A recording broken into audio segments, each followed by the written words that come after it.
అంతా కూడా మోసపరచబడుతున్నారు.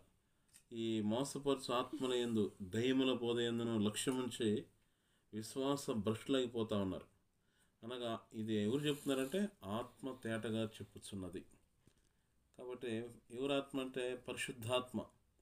పరిశుద్ధాత్మ తెలియపరుస్తూ ఉన్న యొక్క మాటలు ఏంటంటే కడవరి దినాల్లో, చివరి దినాల్లో కొందరు, అందరు కాదు, సంఘములో ఉన్నవారు కొందరు అలా ఏం చేస్తూ ఉంటున్నారు, అబద్ధీకులు, వేషధారులు, మోసపరుచు ఆత్మలతో అనేకులు కూడా దారి తప్పిపోయి తొలగిపోతూ దేవుడు చేస్తున్న ప్రతి మంచిది కూడా అది మంచిది కాదంటారు.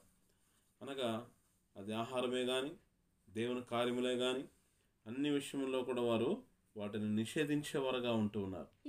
కాబట్టి ఇలాంటిగా సంఘములో కలవరాలు, సంఘం చెదిరిపోవటం. ఏంటన్నా నిషేధించటము అని అంటే త్రోసివేయటం. మంచి మాటలు వినరు, మంచి మాటలు వినరు. ఎలాంటి మాటలు వింటారు అని అంటే చక్కగా స్కూల్కి వెళ్ళొద్దురా, బాగా తిరిగిరా అంటే అది ఇష్టపడతారు. స్కూల్కి వెళ్ళరా, బాగా చదువుకోరా అంటే ఇష్టపడరు, అది ఇష్టం ఉండదు కదా. అట్లా అనమాట.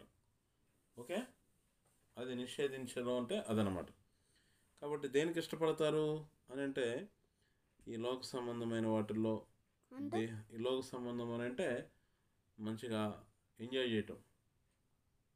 ఎంజాయ్ ఏంటి, మందిరానికి రాకుండా, ప్రార్థన చేయకుండా, బైబుల్ చదవకుండా, కాలక్షేపం చేయటం, టైంపాస్, వాడొస్తాడు ఈడవుతాడు అట్లా, ఇవన్నీ కూడా అనమాట. దేవుని బోధన త్రోసివేసి ఈ లోక సంబంధమైన వాటిలో అపవిత్రతలో దిగజారిపోవటం. దైవభక్తి విషయంలో నీకు నీవే సాధనము చేసుకోవాలంటున్నాడు. అయితే జాన్ ఏం చేసుకోవాలా? సాధకం. ఏంటి సాధనము? సాధనం చేసుకోవడం ఏంటంటే చక్కగా మనల్ని మనమే, నానా ఇదిగో మనల్ని మనమే సాధనం. ఈరోజు దేవుడు ఏ వాక్యం చెప్పాడు? యెహోవా నా కాపరి చెప్పాడు. యెహోవా నా కాపరి. తర్వాత ఏంటి, ఏముంది? అది ఎవరు చేసుకోవాలి? నేనే గుర్తు తెచ్చుకోవాలి. సాధకం దాన్ని చేసుకోవాలన్నమాట. దేవుని వాక్యం సాధకం చేసుకోవాలి, గుర్తు తెచ్చుకోవాలి. నేను ఇలాగ ఉండాలి, దేవుడు నాకు కాపరిగా ఉంటున్నాడు, ప్రభు నన్ను కాపాడుతాడు, భద్రపరుస్తాడు అనేది నేను సాధకం చేసుకోవాలి. ప్రార్థన చేసుకోవాలనే సాధకం, వాక్యం చదవాలనే సాధకం. ఇదంతా కూడా ఎవరు చెప్పరు, మమ్మీ డాడీ ఎవరు చెప్పరు. ఓకేనా? ఎవరు చేసుకోవాలి?